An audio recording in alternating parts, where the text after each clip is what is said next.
Hi guys, it's AJ with 2 Noobs 1 Game, and today I'm going to be showing you a gameplay of Call of Duty Black Ops 2.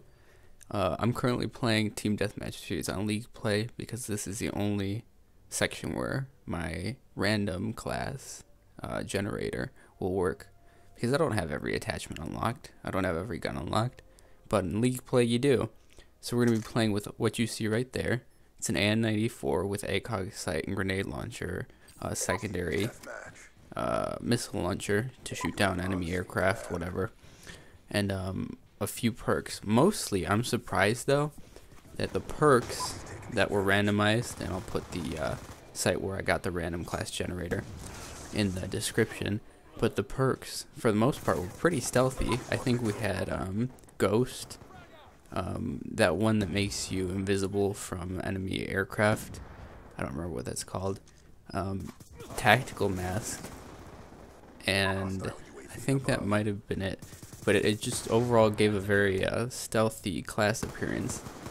The one thing about the AN though is that it's a pretty high recoil weapon to begin with, being an assault rifle and a pretty powerful one, but with the ACOG scope and having such a low aiming range and you can't see much around the scope, it really gives it even more of a recoily feeling, and I thought that'd be a pretty big problem during this gameplay, but for the most part I seem to have not noticed a difference.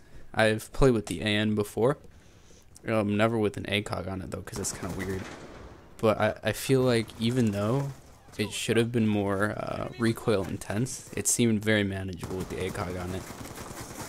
The grenade launcher, on the other hand, I think I only used it maybe 4 or 5 different shots during this whole game.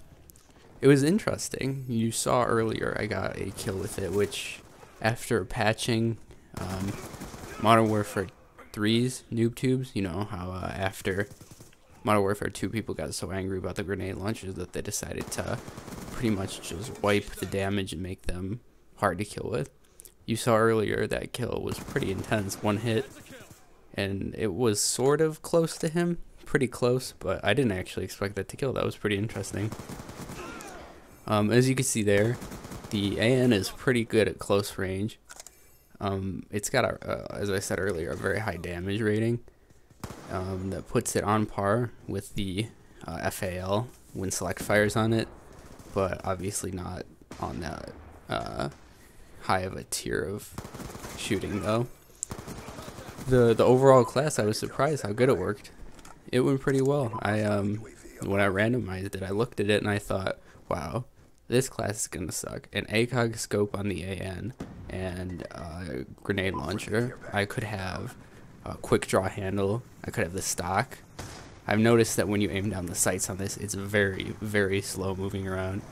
So I either had to keep my sights planted on one location or risk getting killed from another side, so I was constantly jittering back and forth. This part, it kind of made me mad, because as you'll see, Dragonfire goes along and hovers over the battlefield, you know, how Dragonfires do. I don't really like Dragonfires. I tend to not use Dragonfires.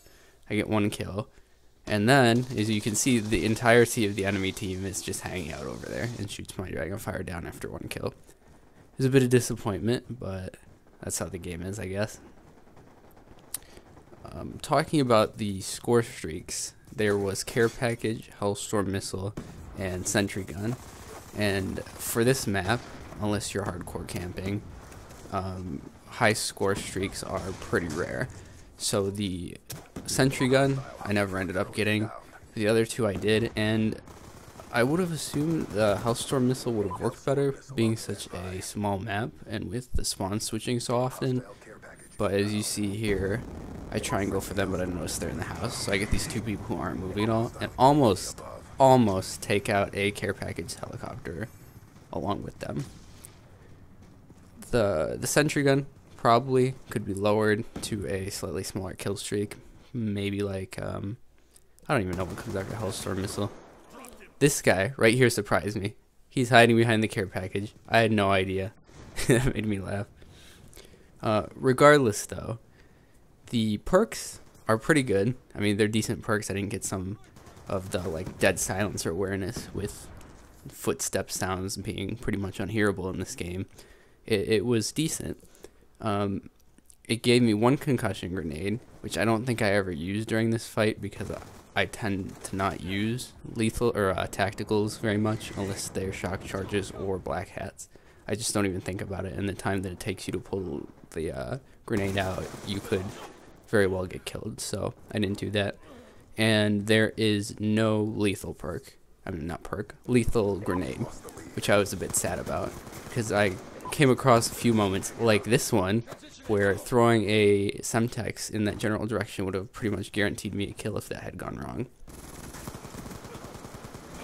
I am playing League Play though, as I said earlier, and using a random class on League Play, if you intend to do well and intend to rank up and be high on the leaderboards, is probably not a good idea because you have no idea how the class works at all. As you can see, my team lost, and that hurt my League Play score, which I was a little sad about, but it's just a game, so whatever. Looking at the final kill cam, I was to the right on the other side of that boat. I could have prevented this, but that guy was just standing there. Overall, I'd probably give this class a maybe like a 7 out of 10. As you can see, I had a 1.89 KD with it. It worked pretty well, and I was satisfied with it. I would probably maybe use it again, but look at that. Minus 130.